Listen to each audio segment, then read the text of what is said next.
Bismillahirrahmanirrahim. Assalamualaikum warahmatullahi wabarakatuh. Selamat pagi. Salam sejahtera bagi kita semua. Baik, selamat datang kepada mahasiswa KIK Angkatan 25 untuk mata kuliah kejahatan korporasi. Dalam hal ini kita masuki pertemuan ke-16. Pertemuan ke-16 ini adalah pertemuan ujian akhir semester. Nggak terasa ya, sudah 1 semester kita melalui mata kuliah kejahatan korporasi ini. Baik, kepada mahasiswa KIK, silahkan Anda buka Google Form, dan Anda akan melihat ada sekitar 5 soal terkait soal mengenai kejahatan korporasi. Ini saya rangkum dari berbagai pertemuan yang kita lakukan dan berbagai kasus-kasus yang Anda analisis ya. Silahkan fokus, baik. Di sini mengisi nama, NPM, kemudian berikan analisis hukum saudara terkait korporasi sebagai subjek atau pelaku tindak pidana korupsi, dasar hukum dan contoh kasus yang saudara ketahui.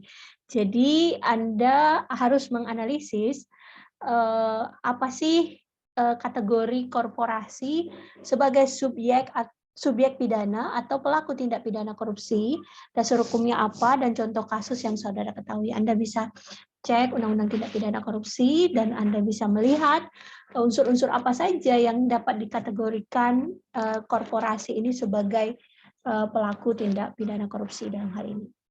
Oke, pertanyaan kedua, dalam hal ini saya memberikan analisis memberikan pertanyaan terkait bagaimana korporasi pada pinjaman online ilegal dapat dihukum sebagai subjek hukum pidana. Jadi Anda menganalisis atau mengidentifikasilah bagaimana kategori pinjaman online ilegal ini dapat dihukum sebagai subjek hukum pidana. Aturan-aturan hukumnya apa-apa saja.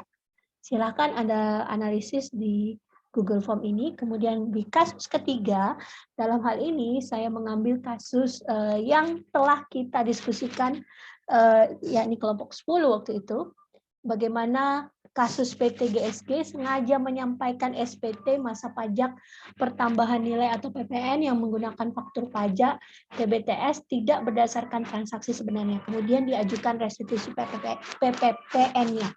Kemudian ada indikasi fraud atas pelaporan SPT wajib pajak. Dapat dilacak sistem pengawasan terintegrasi yang ada di PDA Dirjen Pajak. Berikan analisis hukum saudara terkait kasus tersebut. Ini sudah dibahas oleh kelompok 10. Bagi Anda yang biasa membaca slide-slide kelompok lain, Anda bisa menjawabnya. Kemudian pertanyaan keempat adalah jelaskan unsur tindak pidana pada kesalahan korporasi menurut aturan hukum di Indonesia. Ya, tindak pidana beberapa minggu kemarin itu kita sudah menganalisis apa kategori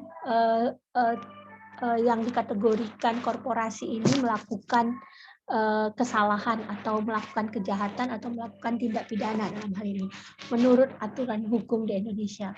Pastinya nanti Anda cek di Perma nomor 13 tahun 2016 terkait proses tata cara penanganan perkara tindak pidana korporasi yang berlaku di Indonesia. Ini kalau yang nomor 5, bagaimana mekanisme atau tata cara penanganan perkara tindak pidana korporasi yang berlaku di Indonesia dari konteks penyidikan. Ya, jadi Anda cek di Perma nomor 13 tahun 2016 terkait tata cara bagaimana proses penyidikannya.